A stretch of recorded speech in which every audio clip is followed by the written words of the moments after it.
सर्वप्रथम चंदेरी नरेश शिशुपाल का धर्मराज के चरण कमलों में बारंबार प्रणाम। कल्याण हो शिशुपाल, आप विलंब से आए, चलो ठीक है, आओ आसन को ग्रहण करो। जब राज दरबार में आ ही चुके हैं तो हम आसन तो अवश्य ग्रहण करेंगे, किंतु यह प्रकट करो इस अग्र पूजा में सरोवर सर्वोच्च उच्च सिंहासन किसको दे रखा है? अरे शिशुपाल, जब तुम्हें अपने कानों से सुनोगे कि इस अग्र पूजा में हमने सर्वश्रेष्ठ सर्वोपरि ऊंचा सिंहासन किसको दिया है तो खुशी से झूम उठोगे शिशुपाल। अच्छा, तो फिर विलंब किस लिए? शीघ्र प्रकट करो। शिशुपाल, इस अग्र पूजा में हमने सर्वश्रेष्ठ सर्वोपरि ऊंचा सिंहासन भगवान द्वारिकाधीश कन्हैया को दिया है। धर्मराज, तुम्हारी बुद्धि भ्रष्ट हुई है। हम तो तुम्हें बुद्धिजीवी एवं विवेकशील समझते थे, लेकिन तुम तो मूर्ख ठहरे कि तुम मूर्ख और अज्ञानी हो, अपमान बुला कर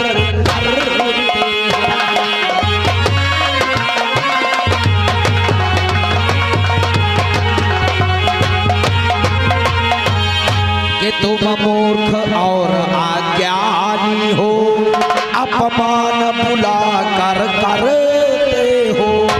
अधिक है ऐसे फली आने में जो निंदित हो।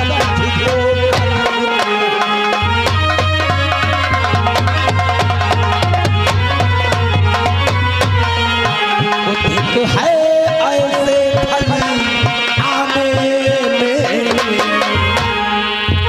जो निंदित हो।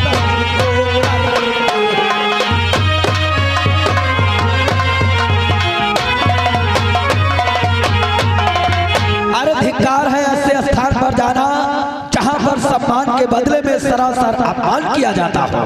और धर्मराज कि तुमने क्या समझा धर्मराज, ग्वाले को इतना मान दिया, ग्वाले को इतना मान दिया। इतने महान सत्पुरुषों का तुमने सबका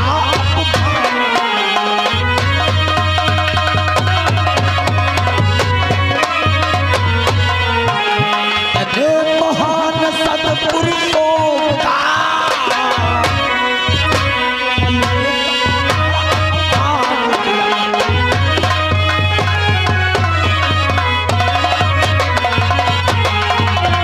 दरबार में उपस्थित जितने महान पुरुष हैं, सिर्फ मेरा ही नहीं बल्कि सभी का अपमान किया है। और तुमने क्या विशेषता देखकर एक चोर कमार को उच्च सिंहासन? अरे शिशुपाल, हमें लगता है भगवान द्वारिकाधीश कन्हैया का तुम अपमान पर अपमान कर रहे हो, लेकिन हमें तो लगता है भगवान द्वारिकाधीश कन्हैया के विषय में आपको जरा भी ज्ञान नहीं है।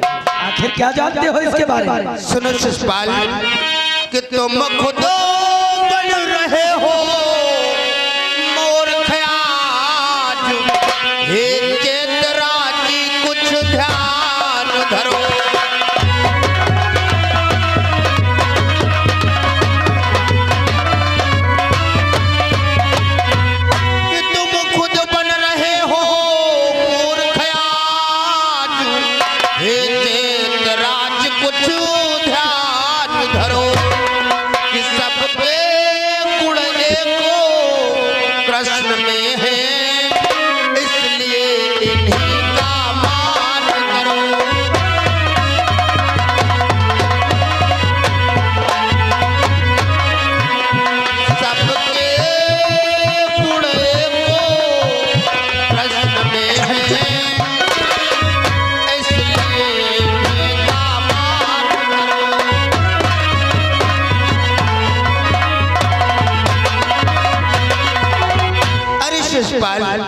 तुम मूर्ख मुझे बतला रहे हो और मूर्खों जैसी बातें तो तुम करते हो शिशुपाल। अगर तुम्हें कन्हैया के विषय में कुछ भी नहीं पता तो हम तुम्हें बतला देते हैं कि आखिर ये है क्या। हम तुम्हें बतलाते हैं शिषपाल कि तन की जाने मन की जाने जाने चित की चोरी, ऐसे प्रभु से काहत वो है जिनके हाथ में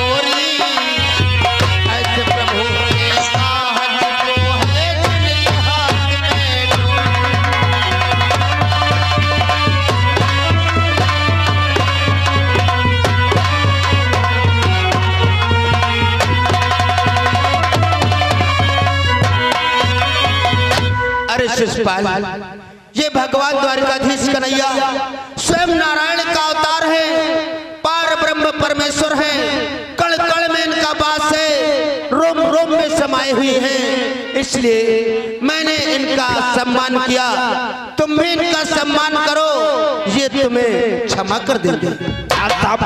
धर्मराज, ये तो असंभव है। और धर्मराज, एक चोर को जिन्हें गमार लठमार अहीर के छोकरे की पूजा करते हो और उसको नारायण अवतारी बतलाते हो। अरे इसकी हकीकत तुम नहीं जानती हो कि ये सूर नहीं, ये पीर नहीं, ना तो कोई आचारी है, ना तो कोई आचारी है। एक नट वही को पूज रहे और कहते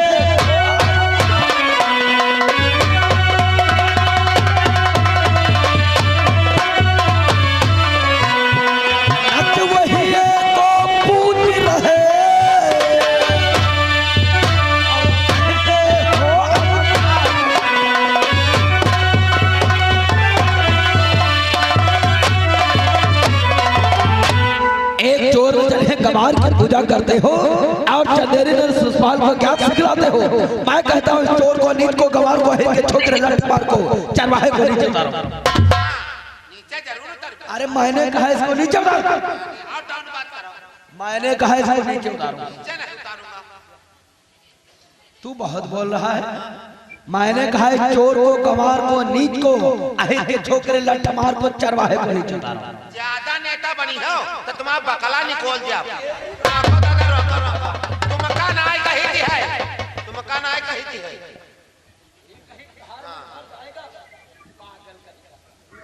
हाँ तुम का कही थी।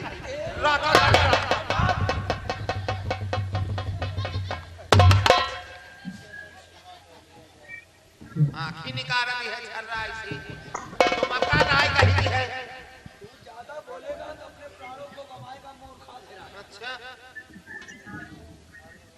अरे शिषपाल, तुम बार बार भगवान द्वारिकाधीश कन्हैया का अपमान पर अपमान करते जा रहे हो और देखो वो तुम्हारी तरफ दृष्टि उठा करके भी नहीं देखती। इसलिए मेरा कहना मानो शिषपाल कि अब तक इनका अपमान किया, अब अंत समय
शिषपाल, चलो ठीक है, अभी तक तुमने भगवान द्वारिकाधीश कन्हैया का अपमान किया, लेकिन अभी भी तुम्हारे पास समय है, उनके चरणों में नतमस्तक हो जाओ, वो तुम्हें क्षमा कर देंगे। धर्मराज उपदेश देना बंद करो। हम तो तुम्हें बुद्धिजीवी और विवेकशील समझते थे, लेकिन आज हमें पता चल गया है कि तुम्हारे साथ साथ तुम पांचों भाइयों की बुद्धि भ्रष्ट। मारा सारे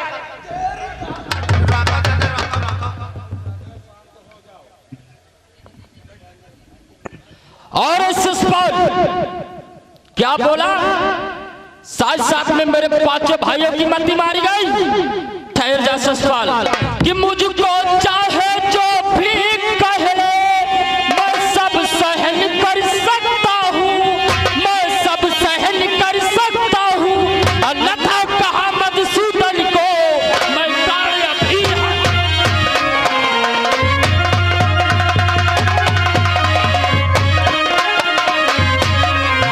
अनुचित जो कहा मधुसूदन को मैं प्राण अभी हर सकता।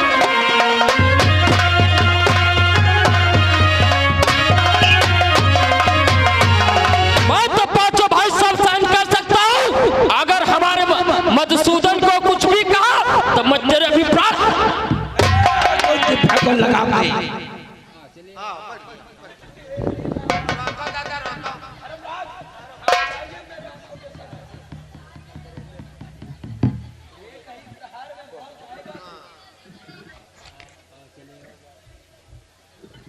मूर्खा तेरा सब मुत है, आगे मुते है तेरे मकान आएगा नहीं है।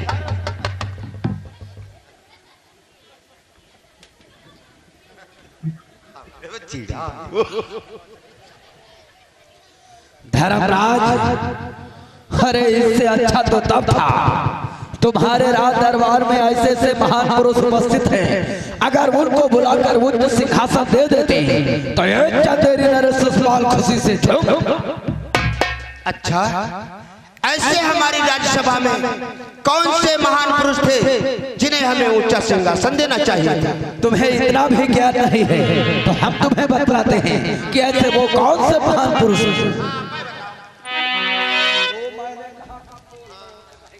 नीचे करो, बड़े नेता बने तो आप बताओ। तो कान खोल करके सुन ले, हम बतलाते हैं कि यदि सीधा व्यक्ति चाहते थे तो वासुदेव को लाना था।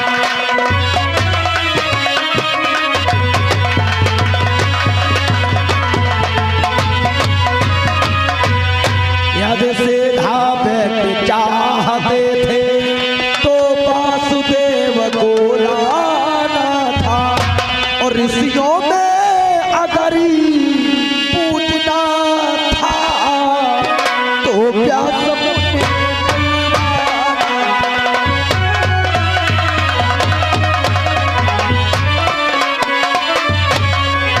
और ऋषियों में अगर पूजना था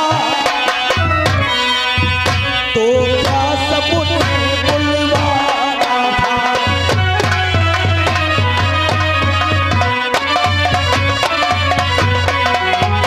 अगर सीधा ही व्यक्ति चाहते थे